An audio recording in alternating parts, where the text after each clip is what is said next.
pessoal, tudo bem? Essa aula tem como título A Era Vargas e suas contradições. Nosso objetivo hoje é fazer um panorama geral do primeiro período que Getúlio Vargas ficou no poder, foi um tempo de 15 anos, onde o Brasil foi governado pelo presidente Getúlio Vargas.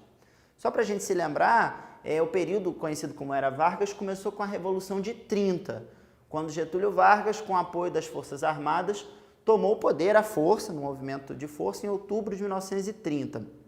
Eles alegavam que as eleições que tinham acontecido tinham sido fraudadas e eles tinham um projeto de modernização para o país, na época feito pela Aliança Liberal. A Aliança Liberal defendia a industrialização do Brasil, a modernização das relações de trabalho, com a criação de direitos trabalhistas, e foi bastante apoiada nas grandes cidades. Quando assumiu o poder, depois da Revolução de 30, uma das primeiras coisas que Getúlio Vargas fez foi a criação do Ministério do Trabalho, da Indústria e do Comércio. Essa parte do governo federal teve um papel fundamental na condução do processo de industrialização do Brasil e na criação desses direitos trabalhistas. Com isso, houve uma mudança na maneira que o governo se relacionava com a classe trabalhadora. Na Primeira República, a relação era muito somente na base da repressão, tanto que tinha acontecido uma grande greve em 1917, que foi duramente reprimida. Os trabalhadores estavam lutando desde aquele período, desde a década de 10, por direitos trabalhistas. Getúlio Vargas, quando chega no poder, reconhece essa luta dos trabalhadores, em certo sentido, e muda essa relação. Então a gente vai começar, na verdade, entendendo esse debate em torno do que os historiadores chamam de trabalhismo. Trabalhismo foi essa nova relação que se criou entre a figura do presidente da República, na época Getúlio Vargas, entre o governo federal e a classe trabalhadora, o grupo de trabalhadores. Por que eu falo que é um debate? Porque existe mais de uma interpretação possível sobre essa relação. Vamos ver isso mais de perto? Basicamente, durante o período que a gente conhece como Era Vargas, o que aconteceu é que, aos poucos, Getúlio Vargas foi cedendo direitos aos trabalhadores.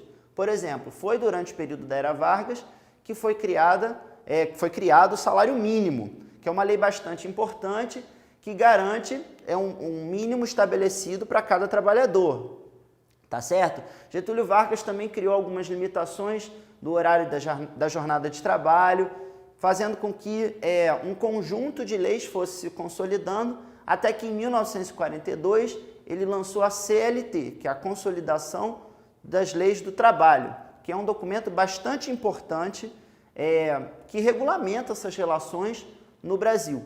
Então Getúlio Vargas cedeu uma série de direitos trabalhistas, o governo federal, nesse período que a gente conhece como Era Vargas, e com isso ele obteve o apoio político de grande parte da classe trabalhadora, que estava crescendo, sobretudo nas cidades. O Brasil já vinha se industrializando desde os anos 10, Durante a Era Vargas, essa industrialização se intensificou e esse grupo de trabalhadores vê nesses direitos, como o salário mínimo, como a limitação da jornada, uma coisa muito positiva. Parte dos historiadores considera que esse movimento que Getúlio Vargas faz em relação à classe trabalhadora faz com que essa classe devolva um apoio legítimo, porque, de fato, elas estavam sendo reconhecidas pelo poder central. Então, seria realmente uma coisa positiva e correta, vamos dizer assim. Não teria nenhuma intenção por trás do ponto de vista da presidência. Já tem um outro grupo de historiadores que acha que, na verdade, Getúlio Vargas fez para garantir a manipulação desse grupo. Então, por exemplo, começaram a se organizar nessa época no Brasil, na Era Vargas, os sindicatos. Cada categoria tinha seus sindicatos. O sindicato dos padeiros, o sindicato dos trabalhadores da construção, tinham vários sindicatos.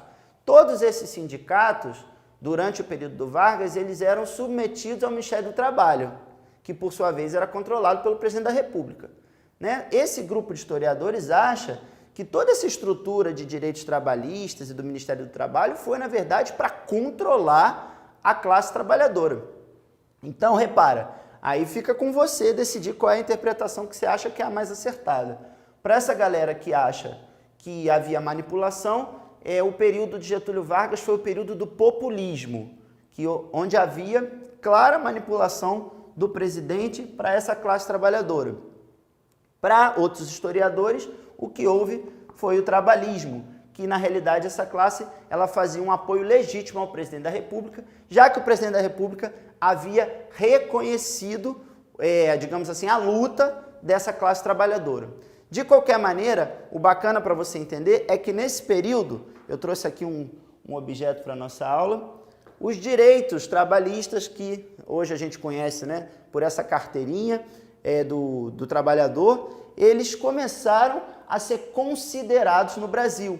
E esse grupo, a classe trabalhadora, ela é incorporada, ela passa a participar ativamente da vida política nacional. Isso, de fato, é uma mudança, porque se a gente lembrar do período da Primeira República, o período antes da Era Vargas, o que havia era um domínio oligárquico e somente uma elite apitando na vida política. Durante a Era Vargas, isso vai aos poucos se transformando. Para fazer uma espécie de um resumo sobre o que tem de principal para a gente saber desse período, eu diria que a Era Vargas foi marcada pela industrialização, ou seja, pelo progressivo crescimento do número de indústrias no país, né? Há várias iniciativas do Poder Central, a gente falou da criação do Ministério do Trabalho, anos mais tarde o governo federal do Getúlio Vargas vai criar uma siderúrgica, por exemplo, que é uma indústria que faz aço. Então tem todo um esforço de industrialização, de direitos, sobretudo direitos trabalhistas, né? E a incorporação dos trabalhadores ao jogo político. Então, dentro da política nacional, a partir da Era Vargas, a classe trabalhadora, especialmente os trabalhadores urbanos, passam a ser um elemento de peso, seja como uma forma de manipulação ou de apoio, como a gente falou agora há pouco. Tá legal? Eu fiz aqui embaixo uma linha do tempo para ajudar a gente a situar historicamente alguns momentos dessa chamada Era Vargas.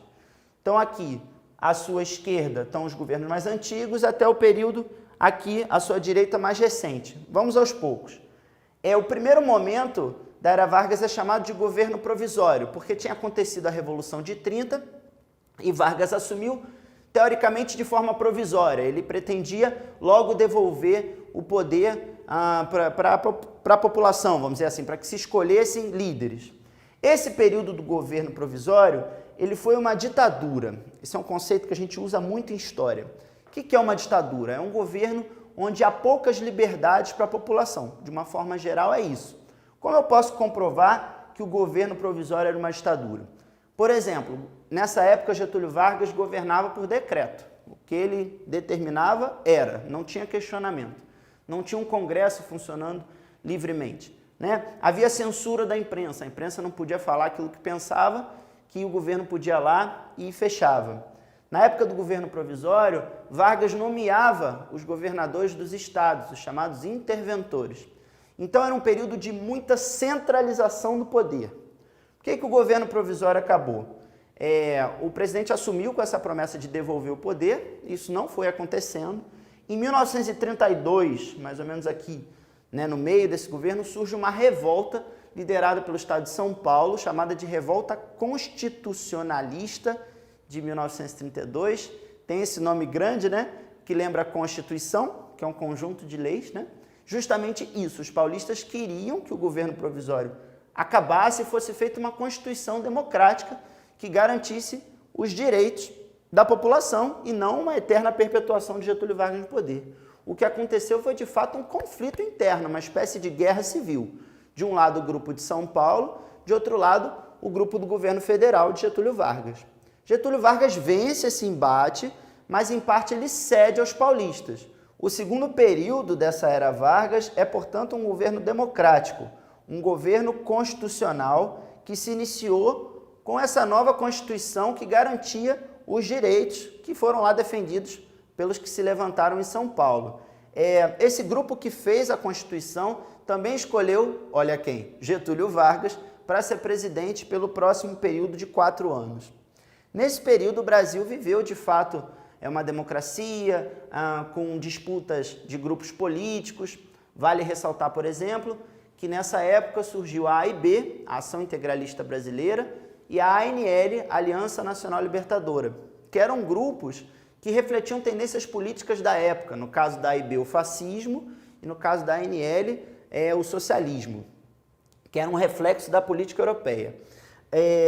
Esse período também houve uma tentativa de revolta comunista em 1935, que foi duramente reprimida pelo governo federal, e ele se encerrou quando, em 1937, Getúlio Vargas, alegando um plano dos comunistas para tomar o poder, iniciou o terceiro período desse momento, que a gente chama de Era Vargas, que é o Estado Novo, que aí foi novamente uma ditadura, né? Governo por decreto, se extinguiram os partidos políticos, fechou-se o Congresso Nacional, tinha censura na imprensa, e nesse período talvez o período de toda a Era Vargas, onde estiveram mais ressaltadas as contradições que estão mencionadas aqui no título da aula. Por quê? Eu te explico.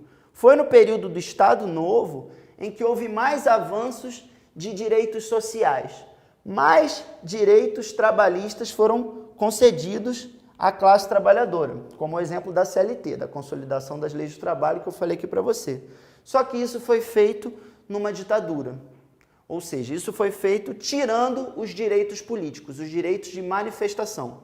O presidente dava direitos sociais, trabalhistas, mas tirava direitos políticos, que é a liberdade de você opinar, de ser contra o governo, por exemplo, né? Não é à toa que existe toda essa polêmica aqui, se, de fato, esse movimento dos direitos trabalhistas era para conseguir um apoio legítimo desse grupo ou era uma forma de controlar e manipular e fazer com que Getúlio Vargas continuasse no poder. De uma forma ou de outra, ele governou o Brasil por 15 anos e nosso país não foi mais o mesmo depois desse período. Espero que eu tenha contribuído para a sua reflexão. Até uma próxima.